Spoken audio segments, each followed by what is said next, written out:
In the realm of our existence, myths and mysteries intertwine seamlessly, weaving a tapestry of enigma and intrigue. Ghosts, skinwalkers, vampires, creatures of legend that haunt our imagination. But amidst the whispers of folklore and haunting question lingers. Could some of these tales be more than mere fiction awaiting discovery? Join us as we journey into the unknown where the boundaries of reality are stretched to their breaking point. Our first speaker, Robert Lazar, an American conspiracy, delves into the secret realities of extraterrestrial realities. Good afternoon. My name is Rob Lazar, and I'm here to speak about my experiences regarding my unique and unbelievable observations involving UFOs. First, let me tell you a bit about myself. I'm a 65-year-old, born and raised in Coral Gables, Florida. I'm a physicist, but I'm not your average scientist.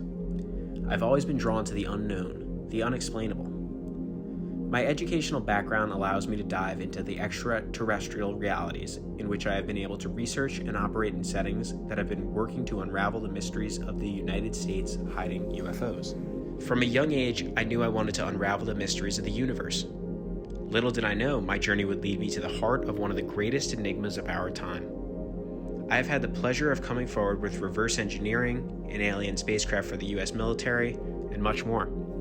Area 51 and I have had the privilege, or perhaps the curse, of knowing more about what goes on at that infamous base than most. I've spoken many times to you about, you see, Area 51, where I worked on reverse engineering alien technology. There, I've seen things that defy explanation, flying saucers, anti-gravity propulsion systems, you name it. But what's even more astounding is the government's efforts to keep it all under wraps. They'll go to great lengths to hide the truth from us, the public, and to maintain their power and control. But I refuse to stay silent. The world deserves to know the truth, and it's up to each and every one of us to demand transparency, to question the narratives we've been fed. I was tormented by choosing between my oath to my country or to my conscience. Everyone around me knows the truth. I've been able to provide them with insight and information that has opened their eyes to the lies and secrets the government has presented to all their citizens. I've heard countless stories of my testimony being controversial, but I can assure you that my work has been truthful in trying to reveal the government's secret programs to create technology that is harmful to our citizens and my experience at Area 51. First, let's talk about the propulsion systems I encountered at Area 51. Decades ago, I described the use of Element 115 in alien spacecraft, a claim that was met with skepticism at the time. Fast forward to 2003, and Element 115 was officially synthesized by scientists at the Joint Institute for Nuclear Research in Russia. It's a validation of sorts, confirming that the technology I encountered was not out of this world. Furthermore, my descriptions of the S4 facility at Papoose Lake in Nevada have been corroborated by satellite imagery and eyewitness accounts. I have been honest in revealing the truth that the US government has possessed the remains of extraterrestrial vehicles, resulting in extraordinary technological breakthroughs. I encountered many interesting documents in S4, the military base known as Area 51, a corner of the Nevada test site. These specific documents indicate the existence of ongoing research on an anti-gravity reactor for the use of propulsion systems. And let's not forget about the recent Pentagon disclosures confirming the existence of unidentified aerial phenomena, or UAPs. It's a watershed moment that vindicates those of us who have long advocated for transparency and disclosure. There are many extraordinary, unexplainable, mysterious disclosures that I have encountered in my studies, but in my dedication to Area 51, all while they deny it. I was present working towards their research and their mission. They will do everything to discredit me and make the public believe that there is nothing wrong and that there is nothing to be worried about. So I urge all of my followers, believers, and everyone with skepticism. I yearn for all of you guys to consider the evidence with an open mind, to believe the impossible. I vouch and advocate for my audience. The truth is out there, waiting to be discovered. Thank you. A lot of people don't believe in Lazar's story, and it is a controversy within the UAP community. There are discrepancies against his employment and educational background. He claimed to have attended Caltech and MIT, but both of the schools said there was no record of him going there.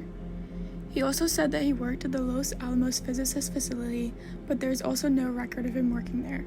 According to the Smithsonian, his physicist title is self-proclaimed. This is important since he said he was hired to work at Area 51 as a physicist.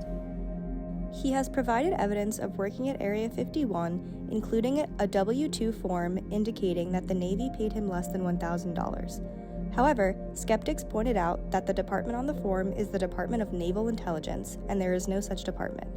There is an office within the Department of the Navy, but again, no department. He has also had multiple run-ins with the law, including being involved in a prostitution ring and was found shipping restricted chemicals across state lines. Lazar has not addressed any of these issues. Still, Robert Lazar's story still thrives in the media and is retold by many. A less controversial figure within the UAP community is Gordon Cooper. Good afternoon. My name is Gordon Cooper, and I am honored to be speaking with you all today. Many may know me by my engineering and aerospace endeavors. I have been extremely dedicated to my interest in exploring the unknown in astronomy. However, during my time discovering and traveling out of this world, literally, I've discovered some fascinating and bizarre situations. However, first let me tell you a little bit about myself. I was born in Shawnee, Oklahoma. Some of my hobbies include treasure hunting, archaeology, racing, and flying. I graduated from the Aeronautical Engineering Department at the Air Force Institute of Technology, as well as received an honorary Doctorate of Science degree from the Oklahoma City University. I've logged more than 7,000 hours of flying time and 4,000 hours in jet aircraft. I have flown all types of commercial and general aviation airplanes and helicopters. Eventually, NASA reached out and hired me to work for them as I was selected as a Mercury astronaut in April of 1959. It was one of the best moments of my life. I piloted the Faith 7 spacecraft on the 22-orbit mission, which concluded the operational phase of Project Mercury. Secondly, I served as a command pilot of the 8-day 120 Revolution Gemini 5 mission. I've dedicated a lot of time to doing what I love. With all of this experience, I've had many encounters in which I've questioned what is really out there. I remember it was around 1950 to 1951 when I sighted something strange. I was studying in flight training, and there was something extremely unusual in the air, moving much faster and higher in the sky. Me and my members were unable to reach it. Its metallic surface and no wings caught me off guard. My first thought was that this object might have belonged to Russia since it was at the height of the Cold War. Although we were unaware of what Russia was doing and had no real knowledge to determine if these were actually indeed Russian aircraft. Eventually, we were briefed on what happened and what we saw. When this weird flying object was shared, no one thought much of it, as if it wasn't a danger to anyone. This moment allowed me to realize that possibly the government was hiding information from us. However, what the public least expected was what happened during the time of May 1963. Out of nowhere, there were rare abductions, disappearances, and human experiences occurring in society. I knew that this information had to be shared and advised within the public. I decided to write a letter to the United Nations trying to share my concern with what was happening. I believe that this was the best place since it can affect multiple locations and countries.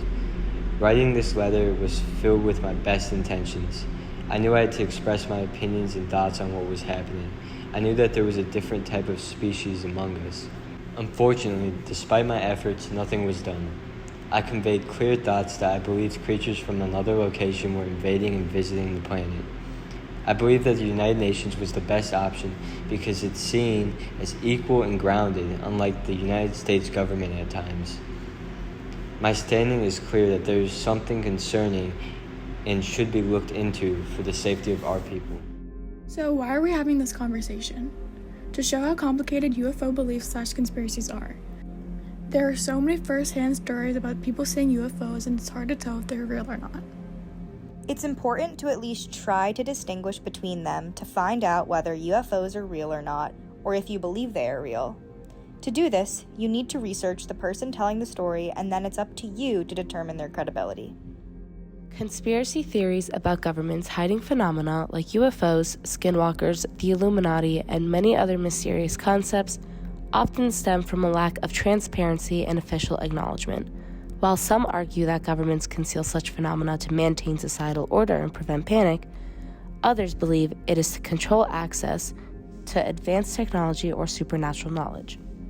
The absence of official confirmation fuels speculation and distrust, fostering narratives of deception and manipulation by those in power. These theories persist due to a combination of genuine curiosity, skepticism toward authority, and the allure of the unknown. Is the government continuously hiding the public from what truly may be roaming around us? In conclusion, both Rob Lazar and Gordon Cooper's stories demonstrate the concerning issues involving current UFOs and the danger they pose to society. Efforts such as working on Area 51 to sending letters to United Nations in hope of shedding light on the major threat UFOs place on American society continue to be looked down upon. As we conclude our journey into the unknown, one thing remains clear. The mysteries of the cosmos are far from being unraveled. We may never fully grasp the secrets hidden in the shadows of the universe. Lazar and Cooper have shown us more to the story than what we may have been told. As long as there's curiosity, the adventure will continue, guiding us through the twilight of uncertainty.